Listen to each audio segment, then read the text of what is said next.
In fact, as you've heard, we've just been told that whoever owns the property, because right now what should be happening, even the DCI should be looking for this guy and arresting him. Because when you hear someone is arrogant, and even though he got the plans, he decides to cut corners in terms of his construction, that is someone who should be behind bars as we speak. So I think even as the rescue operation is ongoing, this guy should be sought out.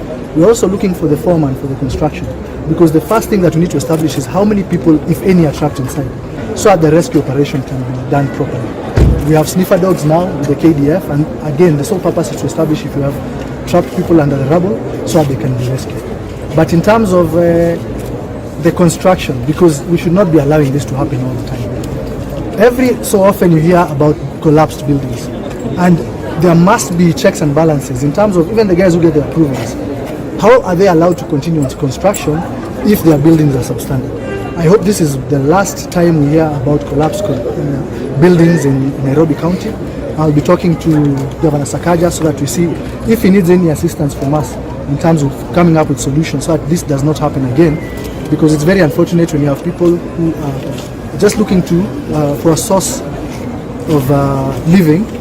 Guys are coming to look for a way to make their life in the construction, then they lose their life just out of the negligence of the people taking care of the construction. So for the people around, also what I wanted to say is to give time to the people doing the operation. It might take a while, even might go throughout the night. Just give them time to establish that. But what would help is that if anyone has a family member they know is trapped or is unaccounted for, to come forward so that they can provide the information to the team.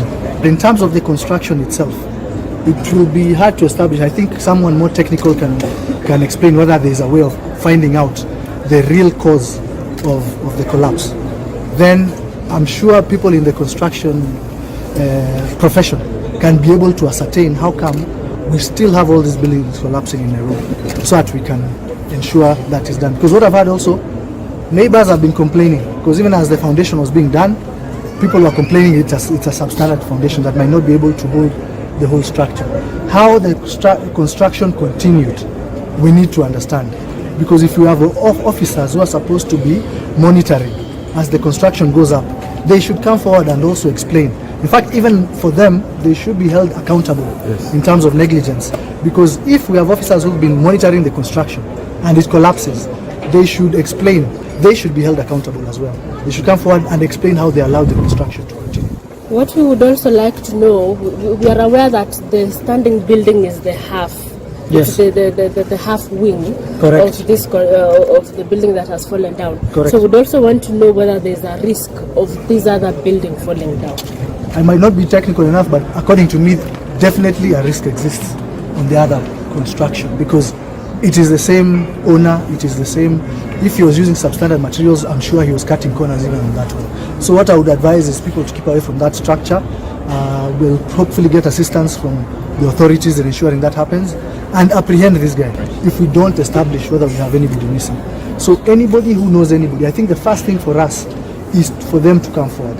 Then as the operation goes by, we can see what happens. But if there's anyone missing, please come forward so that we can do a register and see if there's anybody missing, so that the operation can go on smoothly with the urgency it deserves. So where are these people supposed to register?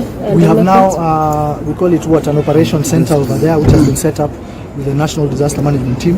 And if anybody from around, or even from around outside Kasarani, because I hear this guy, because of his cutting corners, he was getting some workers also from outside Kasarani, they should come forward and report there.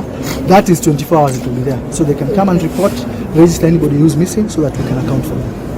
And even if there's someone who was part of the construction and has left the site, their information will also be very helpful in terms of establishing if we have people missing.